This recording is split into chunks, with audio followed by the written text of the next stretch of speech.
sens comme le silence du soir t'enveloppe, telle une couverture chaude et douce. Toute la lumière du jour, tous les bruits et les soucis se dissolvent lentement dans le crépuscule apaisant qui s'installe.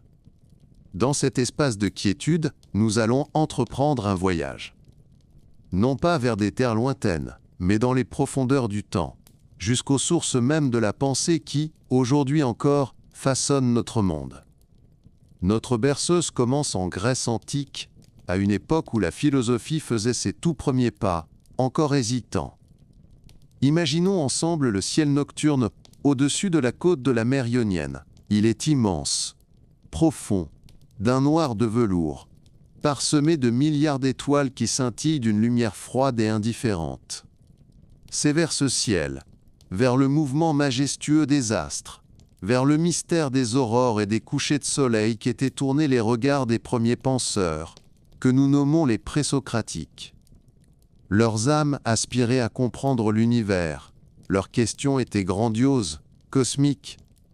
C'était un temps où les sages, en contemplant le monde, tentaient de trouver son principe premier, son archet.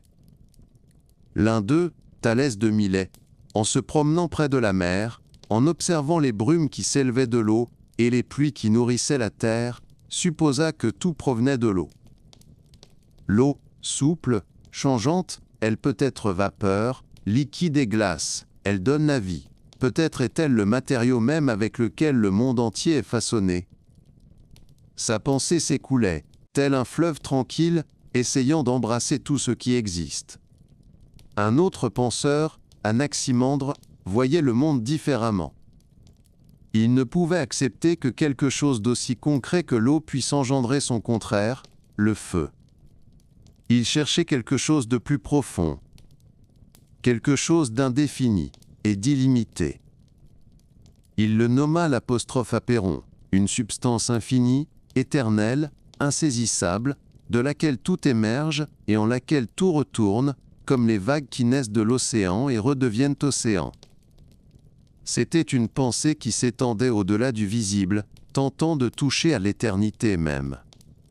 Et puis il y eut Héraclite, le sage obscur d'Éphèse. Il ne voyait pas le monde comme quelque chose de stable, mais comme un flux éternel, un changement incessant.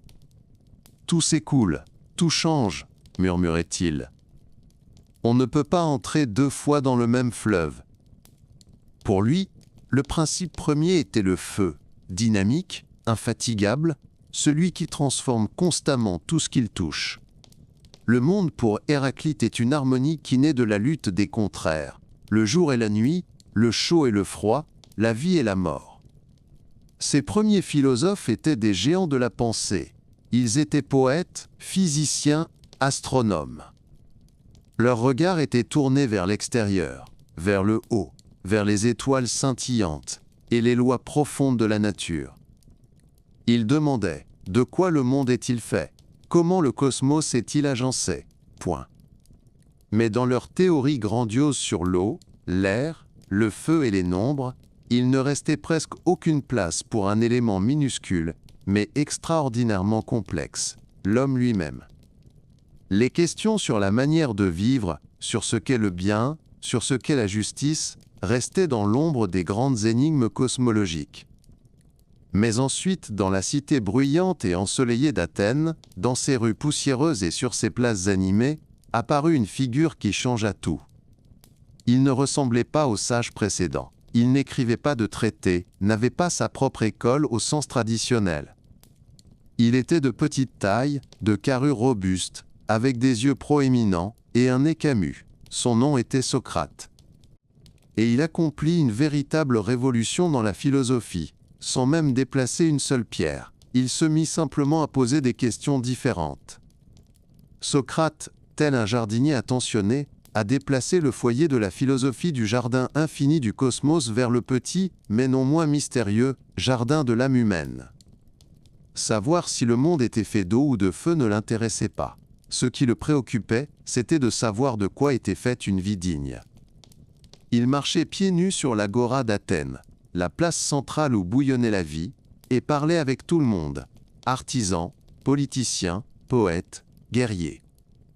Il ne leur offrait pas de vérité toute faite, il faisait quelque chose de bien plus étrange. Il questionnait. Imaginez un fier général revenant tout juste d'une victoire. Socrate s'approchait de lui et, avec une feinte naïveté, lui demandait « T'es un si brave guerrier. Dis-moi, ô valeureux, qu'est-ce que le courage ?» Point. Le général, souriant, répondait quelque chose d'évident. Le courage, c'est de tenir son rang et de ne pas fuir devant l'ennemi. Et Socrate, doucement, poursuivait. Mais parfois, une retraite tactique n'est-elle pas aussi une preuve de sagesse et de courage? Et que dire de la fermeté face à la maladie ou à la pauvreté? Est-ce aussi du courage? Point. Pas à pas, question après question, Socrate, avec douceur mais implacablement, ébranlait l'assurance de son interlocuteur. Il ne débattait pas, ne prouvait pas qu'il avait raison. Tel un miroir, il ne faisait que montrer à l'homme les contradictions de ses propres pensées. Et finalement, le puissant général, qui savait tout de la guerre, était contraint d'admettre qu'il ne savait pas ce qu'était réellement le courage. Ce passage de l'étude de la nature à l'étude de l'essence humaine fut le grand tournant. La philosophie descendit des cieux sur la terre. Elle entra dans les maisons, sur les places de marché, dans l'âme des gens. La question principale n'était plus « qu'est-ce que le monde ?» mais « Doc, qui suis-je ?» Point. Non pas « oh comment se meuvent les planètes ?» mais « oh comment dois-je vivre ma vie correctement ?» Point. C'était le passage de la cosmologie à l'éthique. Socrate croyait que le mal ne se commet pas par intention malveillante, mais par ignorance. Une personne qui sait véritablement ce qu'est le bien ne commettra pas le mal. Par conséquent, la tâche la plus importante pour chacun est la connaissance de soi. Sa célèbre maxime « Je sais que je ne sais rien » n'était pas une manifestation de faiblesse, mais le point de départ de la véritable sagesse. C'est seulement en prenant conscience de sa propre ignorance que l'âme peut commencer son chemin vers la vérité. Ainsi, au doux murmure de ce récit, nous voyons comment la pensée philosophique change de direction. Elle se détourne de la lumière froide des étoiles lointaines et commence à contempler la lumière chaude et vivante qui brûle à l'intérieur de chaque être humain. Elle commence à chercher un appui non dans les lois de l'univers, mais dans les lois de l'âme. Ce tournant, ce passage du cosmos infini au monde infini à l'intérieur de l'homme, est devenu le berceau de toute la philosophie occidentale ultérieure. Il a préparé le terrain pour l'élève de Socrate, Platon, qui tentera de réunir ces deux mondes, le monde des idées éternelles et le monde de la vie humaine. La figure de Socrate s'est dissoute dans l'histoire, sa voix s'est tue dans les rues animées d'Athènes. Il n'a laissé derrière lui aucune ligne écrite, aucun traité, aucun testament gravé dans la pierre. Sa philosophie ne vivait que dans les souvenirs de ceux qui l'avaient entendu, dans l'écho de ses questions dérangeantes, dans cette étincelle intellectuelle qu'il allumait dans l'âme de ses interlocuteurs. Et devant son plus illustre disciple, le jeune aristocrate Platon, se dressa une tâche immense et presque impossible: comment préserver non seulement les mots, mais l'esprit même, la méthode vivante du maître? Comment transmettre aux générations futures non pas un ensemble de dogmes tout faits, mais l'art de penser, l'art de la quête commune de la vérité? Platon aurait pu choisir la voie traditionnelle. Il aurait pu écrire de longs traités structurés, où, pas à pas, il aurait exposé un système philosophique. C'eût été un chemin compréhensible et respecté. Un traité est un monument érigé à la pensée. Il est majestueux, stable, précis. Mais c'est précisément dans ce caractère monumental que Platon percevait un profond danger. Dans ses réflexions tardives, il comparait le texte écrit à la peinture. Les personnages peints semblent vivants, mais si vous leur adressez une question, ils vous fixeront en silence et avec majesté. Ils ne peuvent rien expliquer, rien ajouter. Ils ne peuvent se défendre si quelqu'un les interprète mal. Le texte écrit, selon Platon, était une lettre morte. Il est fixé, figé. Il erre à travers le monde, tombant entre les mains de gens avisés comme de ceux qui ne sont absolument pas prêts à le recevoir, et il ne peut choisir son propre interlocuteur. Il ne sait quand il faut parler et quand il faut se taire. Il ne donne qu'une illusion du savoir. Une personne, après avoir lu un livre, peut croire qu'elle sait déjà tout, alors qu'en réalité, elle n'a fait que mémoriser les pensées d'autrui, sans en avoir enfanté les siennes. C'est un savoir sans effort, un savoir sans transformation intérieure. Et pour Platon, comme pour Socrate, la véritable connaissance n'était pas une information, mais un état de l'âme, le résultat d'un difficile cheminement intérieur. Une autre voie s'offrait à lui, celle de la poésie. La Grèce était une civilisation élevée par l'épopée d'Homère et la lyrique des grands poètes. C'était la poésie qui était considérée comme la source de la sagesse, de la morale et de l'inspiration. Platon lui-même, dans sa jeunesse, avait écrit des vers. Il aurait pu vêtir ses idées philosophiques des habits majestueux de l'hexamètre, créer des hymnes à la gloire de l'idée du bien ou des poèmes sur l'immortalité de l'âme. Mais il rejeta également cette voie. Platon considérait la poésie avec une grande méfiance. Il comprenait son pouvoir magique, enchanteur. La poésie, selon lui, ne s'adresse pas à la raison, mais aux émotions, à la part irrationnelle de l'âme. Elle est capable de captiver, d'exciter, de provoquer les larmes ou la joie, mais elle ne mène pas à une compréhension claire et pure. Le poète, en créant ces images, imite non pas la réalité véritable, le monde des idées éternelles, mais seulement ses ombres, le monde des choses visibles. Son art est une illusion au carré, la copie d'une copie. Il peut nourrir dans l'âme les passions, la pitié, la peur, affaiblissant ainsi le pouvoir de la raison, qui doit être le gouvernail de tout le monde intérieur de l'homme. La poésie est donc un remède doux mais dangereux, qui embrume le regard de l'âme au lieu de l'aiguiser. Et là, sur la scène intellectuelle d'Athènes, régnait une troisième force, contre laquelle Platon mena une lutte acharnée, c'étaient les sophistes. Des maîtres de sagesse, comme ils se nommaient eux-mêmes, ils étaient de brillants orateurs, des virtuoses de la parole. Ils parcouraient les cités, proposant, contre de l'argent, d'enseigner à quiconque l'art de l'éloquence, la capacité de convaincre les autres de n'importe quoi. Pour les sophistes, il n'existait pas de vérité objective. L'homme est la mesure de toute chose, proclamait l'un des plus célèbres d'entre eux, Protagoras. Cela signifiait que la vérité est relative, propre à chacun. L'important n'est pas ce qui est vrai en réalité, mais ce que vous pouvez prouver comme étant vrai au tribunal, à l'assemblée du peuple ou simplement dans une dispute. Leur parole était une arme, un instrument pour atteindre le succès, la richesse et le pouvoir. Ils prononçaient de longs discours, somptueux, magistralement construits, qui enchantaient la foule, déconcertaient les opposants et ne laissaient aucune place aux questions. Leur but n'était pas la recherche commune, mais la victoire individuelle. Leur méthode, le monologue, la démonstration rhétorique de la force. Et c'est dans ce contexte, entre le traité silencieux et mort, la poésie émotive mais trompeuse, et le monologue arrogant et relativiste des sophistes, que Platon trouve sa voie unique. Il choisit le dialogue. Le dialogue devint pour lui la forme parfaite, l'enveloppe vivante pour une pensée vivante. Ce fut une décision de génie. Le dialogue n'est pas simplement un procédé littéraire. C'est la philosophie elle-même en action. Il permit à Platon de préserver ce qu'il y avait de plus précieux chez Socrate, sa méthode. Dans les pages des dialogues platoniciens, Socrate continue de vivre. Il arpente de nouveau les rues d'Athènes, pose de nouveau ses questions, guide de nouveau patiemment ses interlocuteurs à travers les labyrinthes de leur propre conception. Contrairement au traité, le dialogue est dynamique. Il ne montre pas le résultat achevé de la pensée, mais le processus même, avec ses hésitations, ses erreurs, ses éclairs de lucidité et, chose la plus importante, ses moments d'aporie.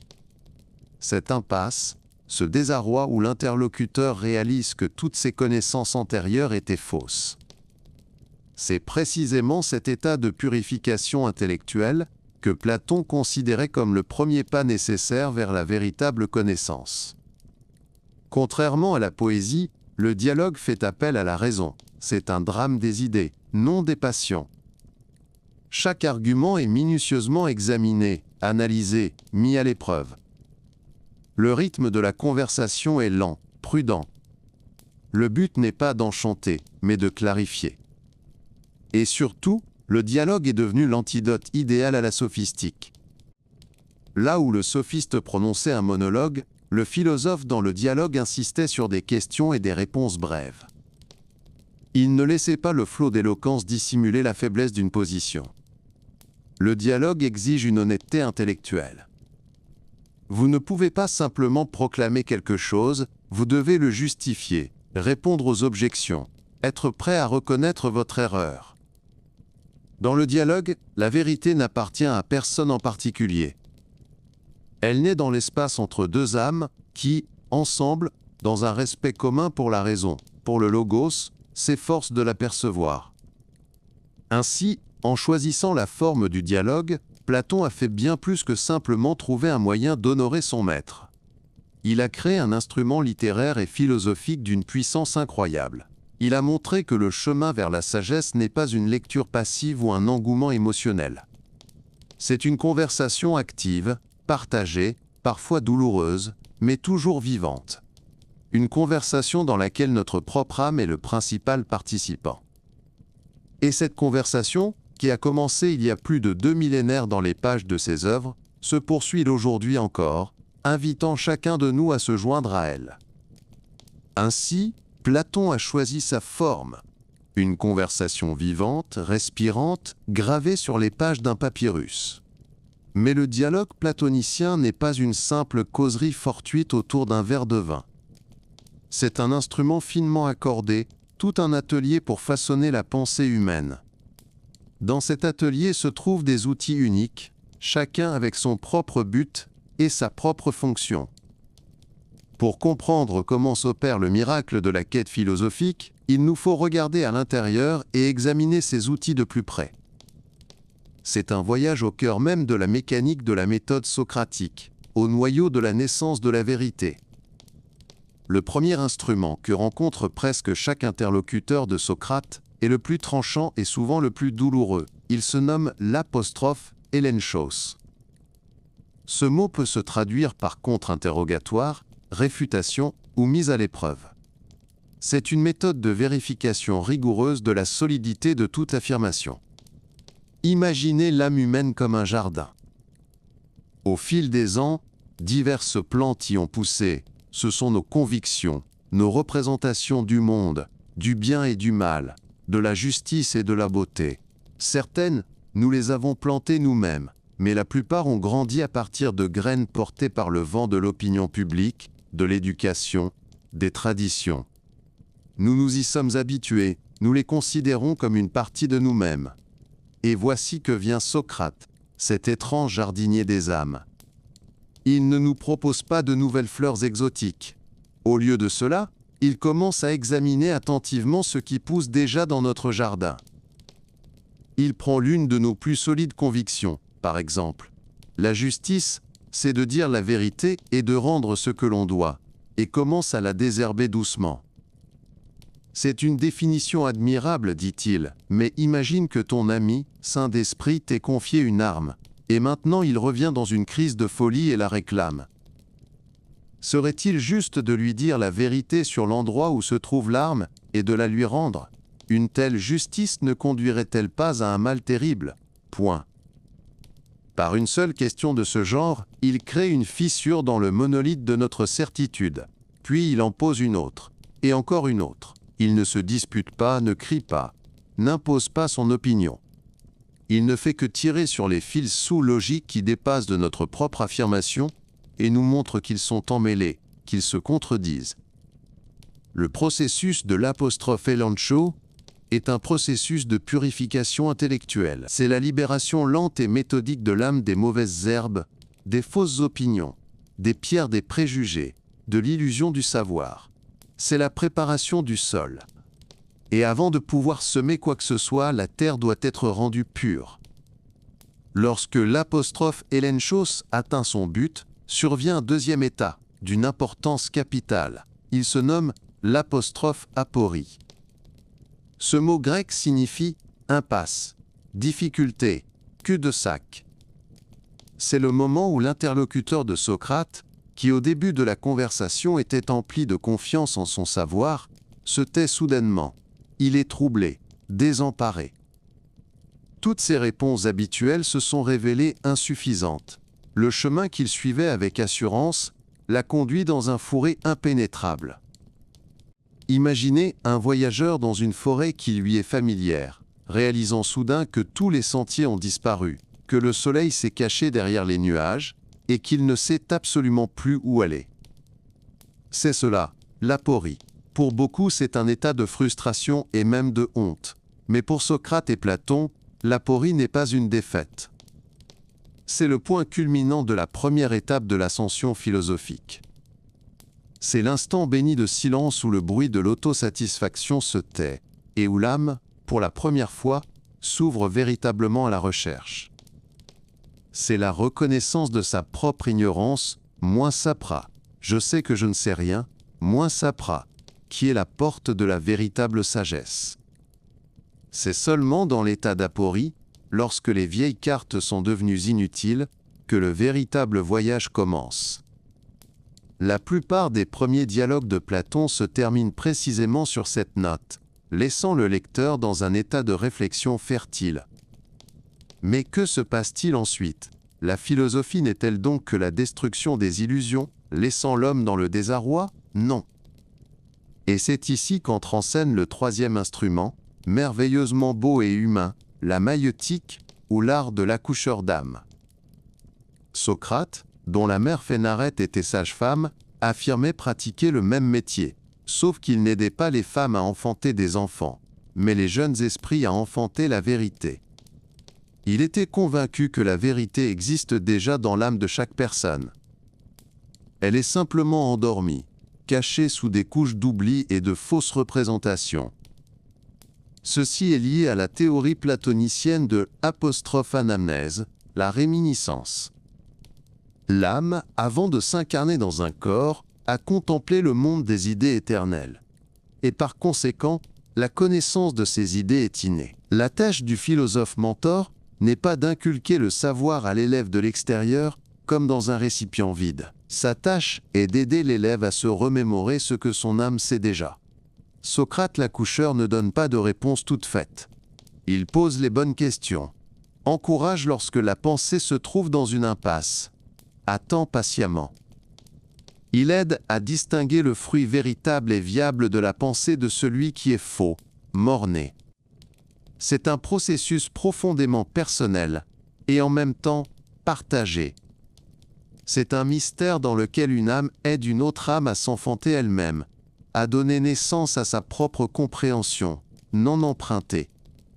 Et tout ce processus complexe, de la mise à l'épreuve par l'apostrophe Hélène Shaw, en passant par le silence de l'apostrophe aporie, jusqu'à la naissance de la pensée par la maïeutique, est enveloppé par un quatrième élément, le plus subtil. C'est l'ironie socratique. Ce n'est pas une simple moquerie ou du sarcasme. C'est une position philosophique complexe et en même temps un procédé pédagogique.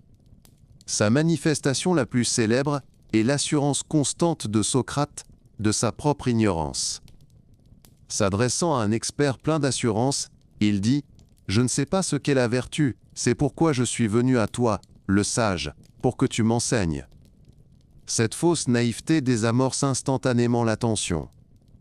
L'interlocuteur, voyant devant lui non pas un redoutable adversaire, mais un humble chercheur, se détend et commence volontiers à partager son savoir.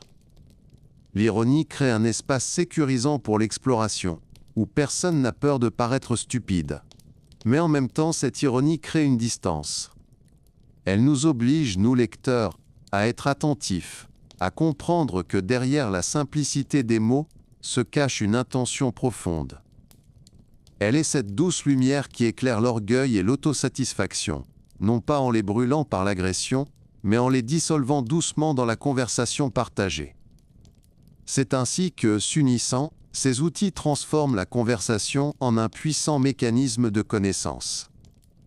L'apostrophe Hélène cause défriche le terrain, l'apostrophe aporie crée un vide fertile, la maïeutique aide à la naissance du nouveau, et le tout est lubrifié par l'huile fine de l'ironie. Telle est la trame vivante du dialogue platonicien, une danse éternelle de la pensée, qui mène de l'illusion du savoir, à travers l'humble ignorance, jusqu'à la naissance de sa propre vérité, durement acquise. Nous avons vu les outils que Platon et son Socrate manient dans l'atelier du dialogue. Nous avons ressenti le tranchant de l'apostrophe Hélenchos, le silence de l'apostrophe Aporie et le miracle de la maïeutique, le tout enveloppé dans le voile de l'ironie. Mais à quoi bon tout ce travail complexe? Quelle est la finalité de cet artisanat spirituel? La réponse se trouve au cœur même de la philosophie platonicienne, dans l'aspiration à guider l'âme humaine du monde des opinions changeantes vers le royaume de la connaissance éternelle et immuable. C'est un voyage qui mène des ombres à la lumière. Platon distinguait deux niveaux fondamentaux de compréhension, deux mondes dans lesquels notre conscience peut séjourner. Le premier niveau, inférieur, il le nommait la doxa. Ce mot est habituellement traduit par « opinion ». C'est le monde de notre expérience quotidienne. Il est fait de suppositions non vérifiées, de croyances populaires, de vérités entendues d'autrui, d'impressions personnelles. C'est le monde dans lequel nous vivons tous la plupart du temps. Imaginez des gens assis toute leur vie dans une caverne profonde, le dos tourné à l'entrée. Derrière eux brûle un feu, et entre eux et le feu, on fait défiler divers objets. Tout ce que les prisonniers voient, ce ne sont que les ombres de ces objets, dansant sur la paroi en face d'eux. Ils considèrent ces ombres comme l'unique réalité. Tel est le royaume de la doxa. Les opinions peuvent être justes. Je peux avoir une opinion juste sur la manière de me rendre d'Athènes à Larissa, même sans y être jamais allé, simplement parce que je l'ai entendu dire. Mais cette opinion n'est pas une connaissance. Elle n'a pas de fondement. Elle est semblable à une statue magnifique mais sans racines, qui peut s'effondrer à la première secousse. Si quelqu'un me contredit, remet en question mon itinéraire, je ne pourrai pas le défendre, je ne pourrai pas justifier pourquoi ce chemin est le bon. Ma certitude est fragile. La plupart des convictions que Socrate rencontre chez ses interlocuteurs relèvent précisément de la doxa. Le général a une opinion sur le courage, le politicien sur la justice, le poète sur la beauté. Mais ces opinions ne sont pas fondées, elles n'ont pas subi l'épreuve de la raison. Le niveau supérieur de la compréhension est l'apostrophe-épistème, la connaissance véritable, démontrable. Ce n'est pas simplement une opinion juste. C'est une opinion juste qui, selon les mots de Platon, est liée par une chaîne de raisonnement. Pour en revenir à notre exemple, l'apostrophe épistème, ce n'est pas seulement connaître l'itinéraire, mais c'est comprendre la carte, connaître les raisons pour lesquelles la route tourne ici et non là, être capable d'expliquer son chemin et de le défendre contre toute objection. L'apostrophe épistème, ce n'est pas voir les ombres sur le mur de la caverne, mais les objets eux-mêmes à la claire lumière du soleil. C'est la connaissance des idées éternelles, immuables, l'idée de justice, l'idée de beauté, l'idée du bien. Elle est stable, universelle et constante. Et c'est ici que se révèle la véritable vocation du dialogue. Le dialogue, c'est précisément ce chemin, ce processus même d'ascension de la caverne de la doxa vers la lumière de l'apostrophe épistème. Chacun de ces éléments sert cet objectif. L'apostrophe Hélenkos, en détruisant sans pitié les fausses opinions, force le prisonnier de la caverne à prendre conscience que les ombres ne sont que des ombres. C'est un moment de lucidité douloureux mais nécessaire. L'apostrophe Aporie, c'est l'instant où le prisonnier s'étant détourné du mur, ébloui par la lumière, ne voit ni les anciennes ombres ni les nouveaux objets, et se trouve dans un désarroi total. Et la maïeutique, c'est l'aide patiente du guide qui aide les yeux de l'âme à s'habituer à la lumière, à apprendre à distinguer les choses réelles, et finalement, à oser regarder le soleil lui-même, l'idée du bien.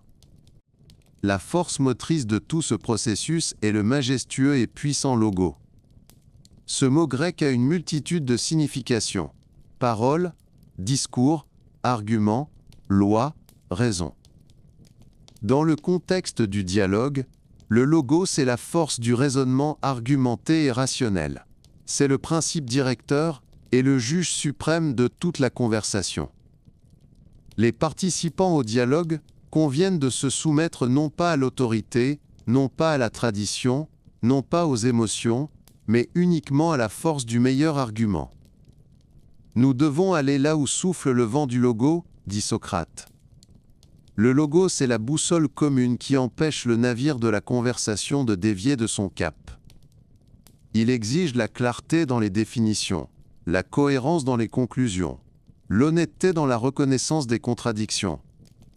C'est précisément le logos qui transforme une dispute chaotique d'opinion en une recherche ordonnée et partagée. Il ne permet pas de se cacher derrière de belles paroles, comme le faisaient les sophistes. Tel un rayon de lumière, il perce le brouillard de la rhétorique et éclaire l'essence même du sujet. La soumission au logos requiert un courage intellectuel, la volonté de renoncer à ses convictions les plus chères si elles ne résistent pas à l'épreuve de la raison. De là découle une autre idée profonde. Pour Platon, la vérité n'est pas quelque chose que l'on peut trouver seul. L'image du philosophe n'est pas celle d'un ermite méditant dans l'isolement. La véritable connaissance est collective. La vérité naît dans l'espace entre les personnes, dans la dynamique de leur interaction. Chaque participant au dialogue a une vision limitée, ne voit qu'une facette du problème, comme les aveugles qui palpent un éléphant. L'un dit « cela ressemble à une colonne », un autre « cela ressemble à une corde ». C'est seulement dans le processus de communication, en assemblant leurs visions partielles, qu'ils peuvent approcher la compréhension du tout. Le dialogue est l'art de combiner les perspectives. Je propose une thèse, tu la critiques, en montrant ces points faibles que je n'avais pas vus. Ta critique me force à perfectionner ma pensée. En réponse, je souligne les failles de ton objection. Et ainsi, pas à pas, dans ce processus de correction mutuelle, nous construisons ensemble une compréhension bien plus profonde et solide que celle dont chacun de nous aurait été capable seul. Ici, la vérité n'est la propriété de personne. Elle est le fruit d'un effort commun, l'enfant partagé, né au sein de la conversation guidée par le logos. Ainsi, le dialogue platonicien se présente à nous comme un drame grandiose de la connaissance.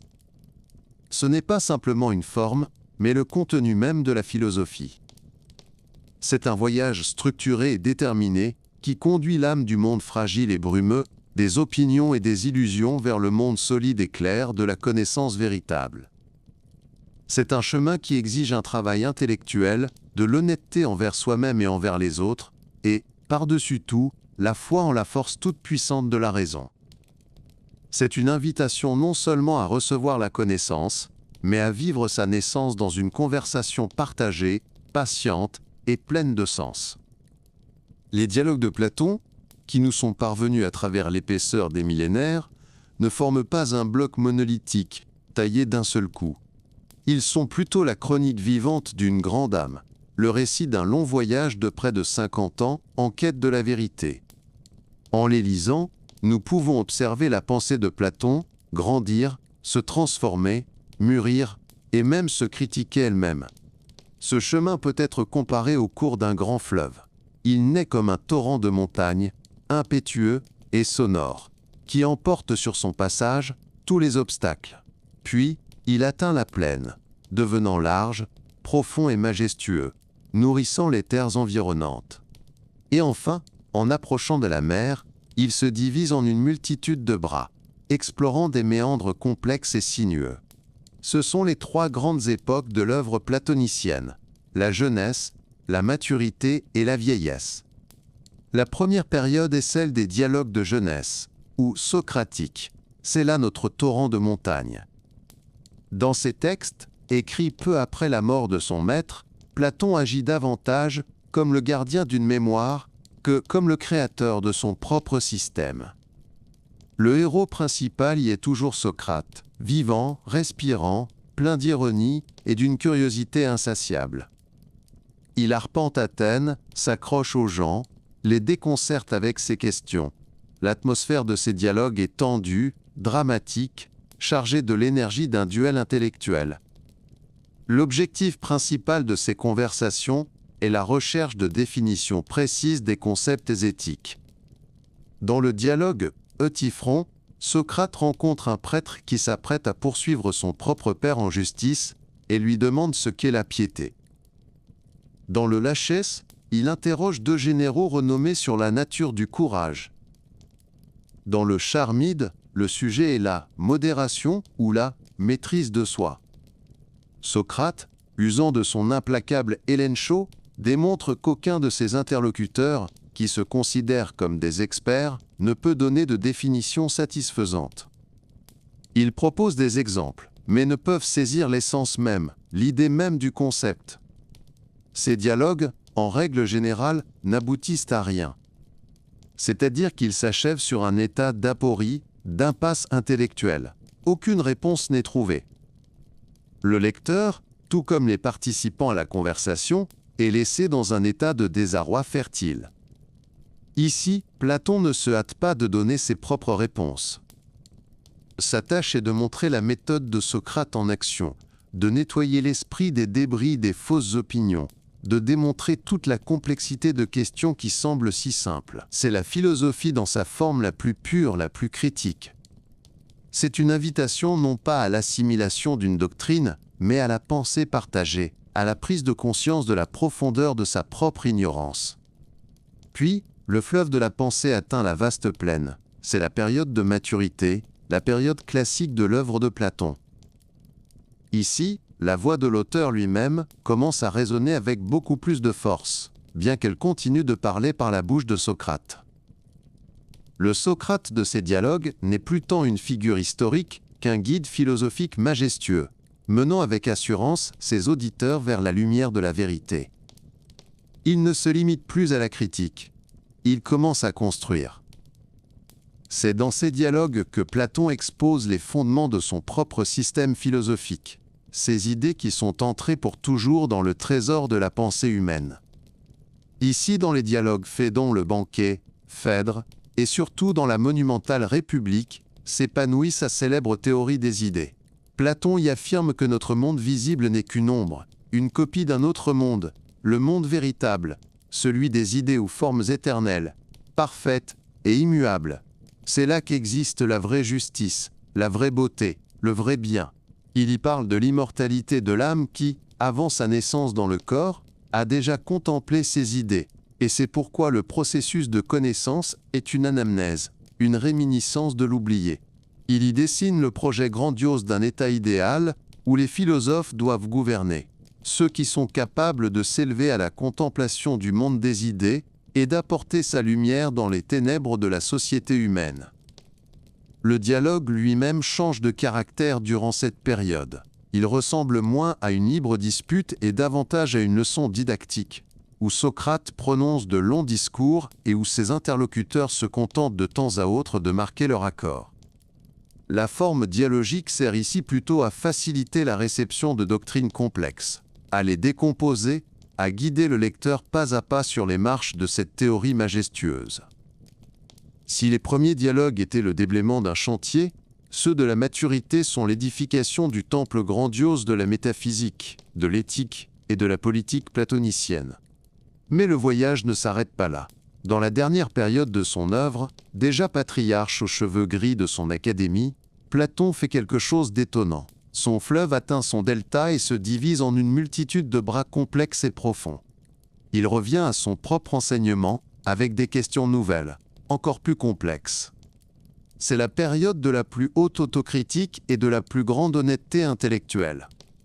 Dans les dialogues tardifs, le sophiste, le politique, Parménide, Timée les lois, la figure de Socrate passe souvent au second plan, ou disparaît complètement. La conversation est menée par d'autres personnages. Un étranger délai anonyme, le sage Timée. Le ton devient plus sec, plus technique, plus abstrait.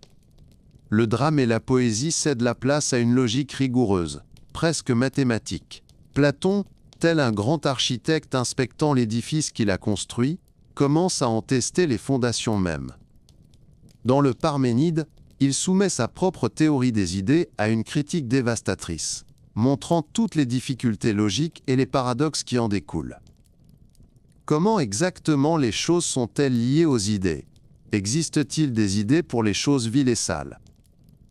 Dans Le Sophiste, il s'attaque au problème extraordinairement complexe du non-être, tentant de comprendre comment nous pouvons parler du faux s'il n'existe pas. Ce n'est plus de la philosophie pour le grand public. Ce sont des conversations pour les initiés, pour les élèves qui ont déjà assimilé les bases, et sont prêts pour les énigmes métaphysiques les plus ardues. C'est la preuve que pour Platon, la philosophie n'a jamais été un dogme figé. C'était un processus éternel, un dialogue infini qu'il menait non seulement avec les autres, mais aussi avec lui-même, jusqu'au dernier jour de sa vie.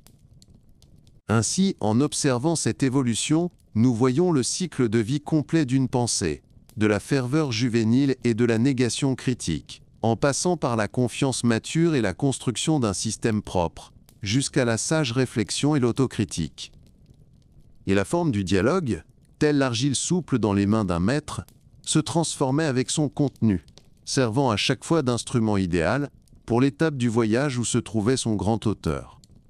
Nous avons suivi le cours de la pensée platonicienne, depuis ses sources jusqu'à son delta complexe et ramifié. Nous avons vu comment le dialogue a servi d'instrument pour la quête de la vérité et de forme pour la construction de théories grandioses. Mais son but se limitait-il à cela, à l'accumulation de savoir et à la création de systèmes philosophiques? Pour Platon, la réponse aurait été un non catégorique.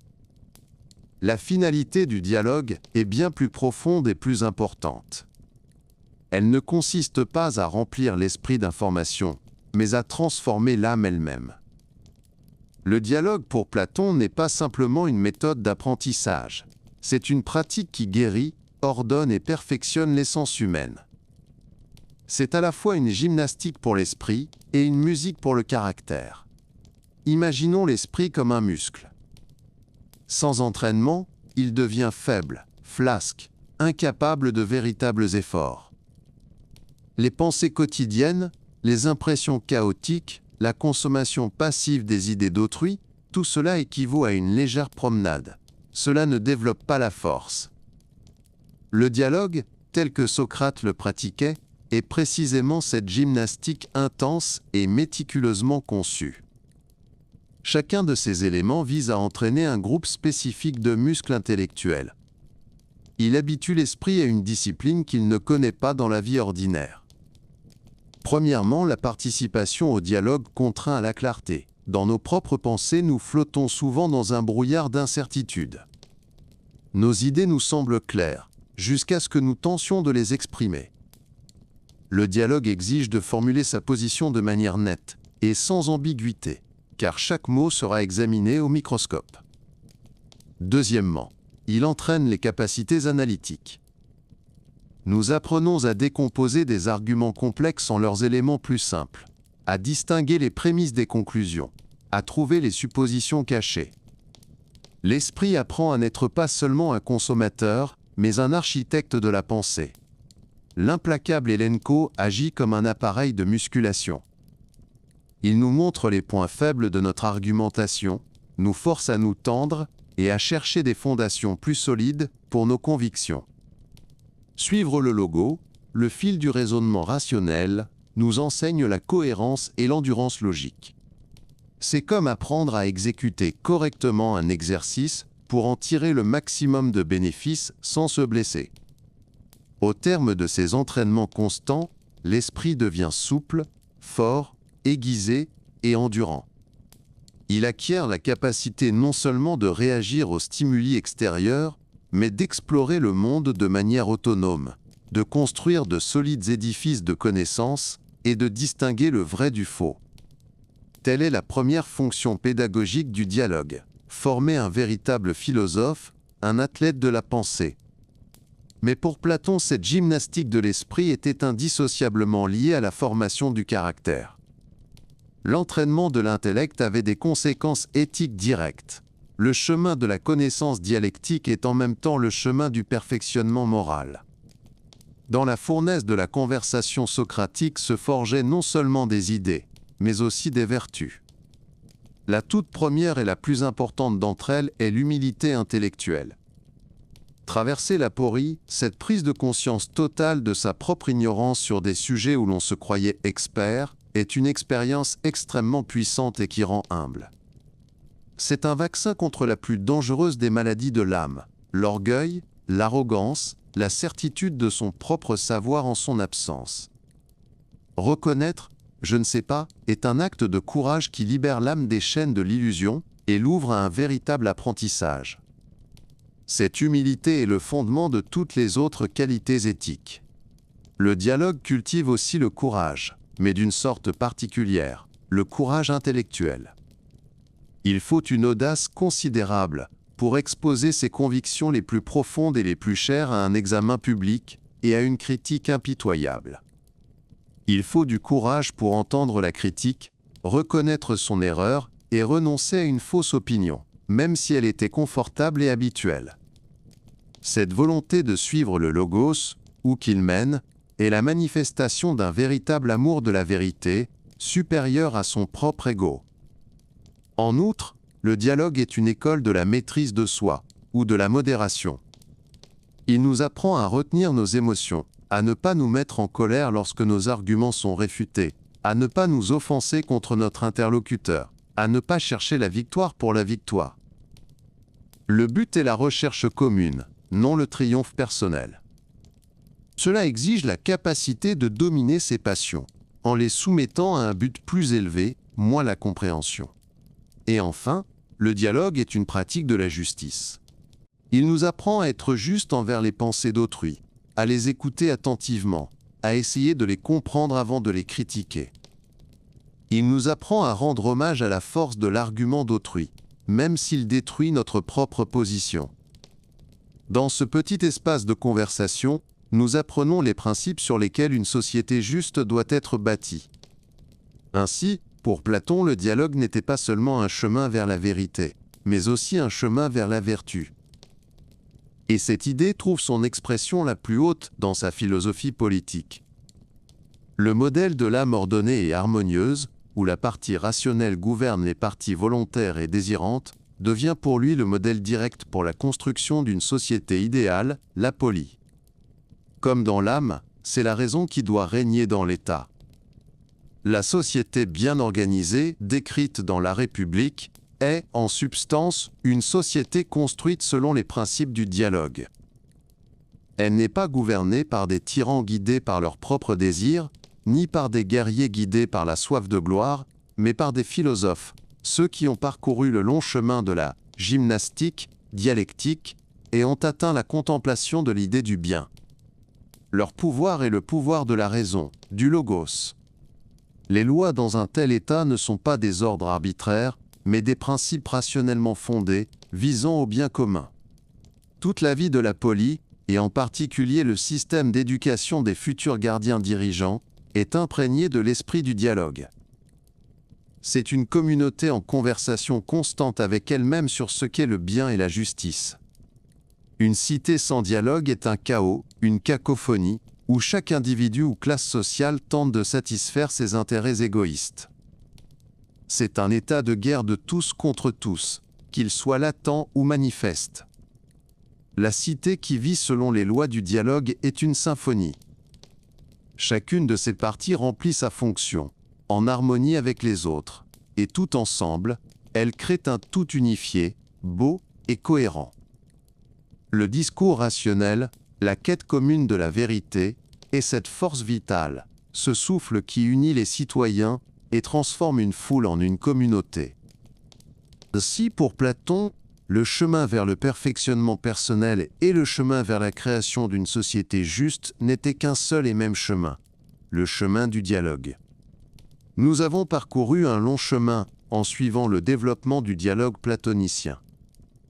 Nous l'avons vu comme un instrument de connaissance, comme une fournaise pour forger les vertus et comme un plan d'architecte pour la société idéale. Il semble que sa force soit sans limite et ses possibilités universelles. Mais en est-il vraiment ainsi?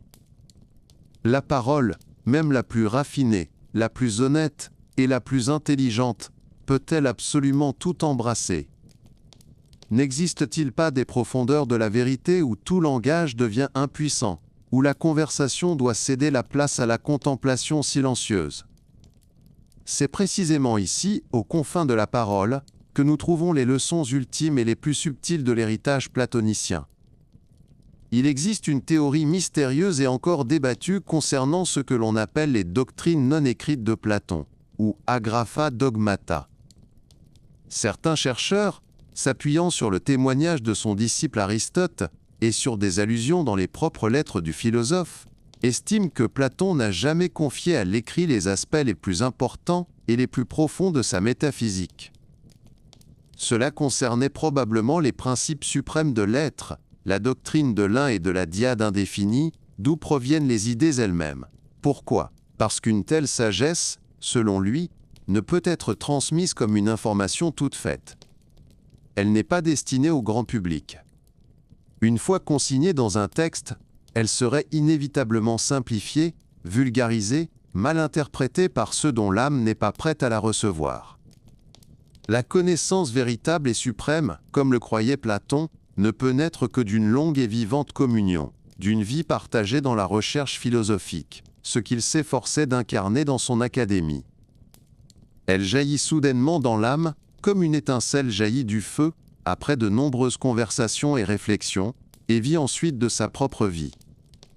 Les dialogues écrits, en ce sens, ne sont qu'une étape extérieure, préparatoire. Ils sont de magnifiques et parfaits indicateurs sur le chemin du sommet. Ils entraînent l'esprit, purifient l'âme, indiquent la direction. Mais ils ne sont pas le sommet lui-même.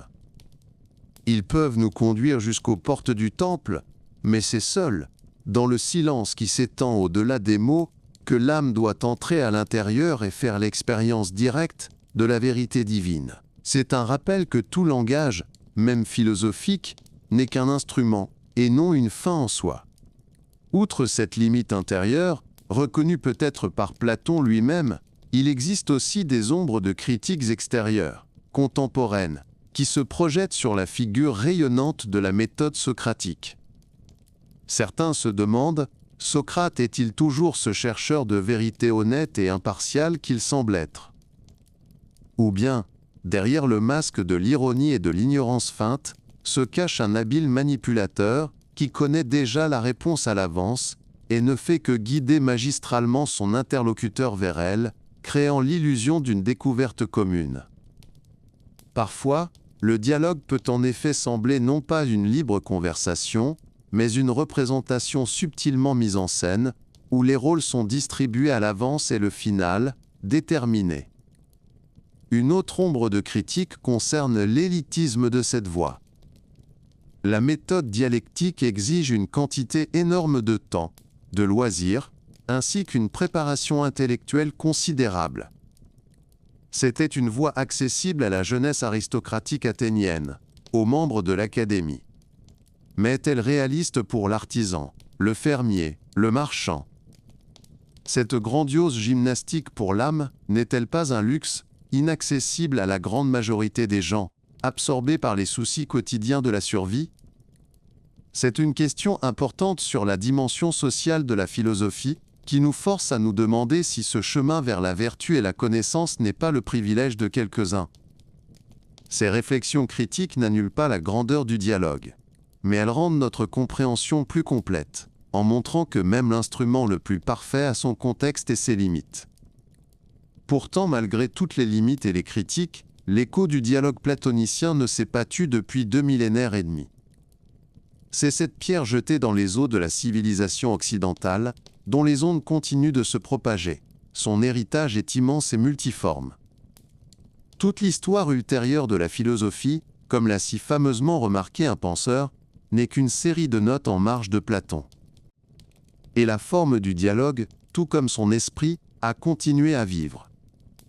L'orateur et philosophe romain Cicéron, fasciné par l'idéal platonicien, choisit précisément la forme du dialogue pour traduire les idées grecques complexes dans la langue et la mentalité de Rome. Dans les premiers siècles du christianisme, saint Augustin, dans ses œuvres de jeunesse, mène des dialogues où les interlocuteurs sont lui-même, sa raison, ses amis, explorant les questions de la foi, du doute et de la nature de Dieu, créant ainsi un pont entre la philosophie antique et la nouvelle théologie. Plus tard, à l'époque moderne, l'évêque irlandais George Berkeley utilisa des dialogues pour expliquer sous une forme accessible sa philosophie idéaliste complexe, où seul l'esprit et les idées sont réels. Le dialogue est devenu un genre classique pour la confrontation d'opinions opposées, pour l'exploration d'un problème sous toutes ses facettes. Mais son héritage le plus important vit peut-être moins dans les pages des livres que dans la pratique même de l'éducation et de la pensée critique. La pédagogie moderne, qui cherche non pas à gaver les élèves de faits, mais à leur apprendre à penser par eux-mêmes, est l'héritière directe de Socrate. Les séminaires socratiques, où l'enseignant ne donne pas de cours magistral mais pose des questions, forçant les étudiants à analyser un texte, à défendre leur position et à interagir les uns avec les autres, sont un hommage vivant à l'idéal platonicien. La capacité de poser les bonnes questions, d'argumenter logiquement, d'écouter un opposant et d'être ouvert au changement d'avis, ce sont là les compétences que le dialogue cultivait alors et qui sont d'une nécessité vitale pour toute personne libre et consciente aujourd'hui. Nous voici parvenus au terme de notre conversation sur la conversation. Nous avons vu dans le dialogue un chemin de l'ignorance au savoir, de l'illusion à la vérité, de la discorde dans l'âme à l'harmonie dans la société. Nous avons aussi vu que ce chemin a ses limites, et que la plus haute sagesse commence peut-être là où les mots se taisent. Mais c'est précisément en cela que réside sa valeur ultime. Il ne nous offre pas le repos des réponses toutes faites. Il nous laisse dans un état de recherche fertile et créative. Il nous enseigne l'art de poser des questions, l'art d'écouter, l'art de penser ensemble. Et cet écho silencieux et persistant de la voix socratique qui nous appelle à la réflexion, à la connaissance de soi, à une conversation honnête, est peut-être le don le plus précieux que nous a laissé cette tradition philosophique ancienne et éternellement vivante.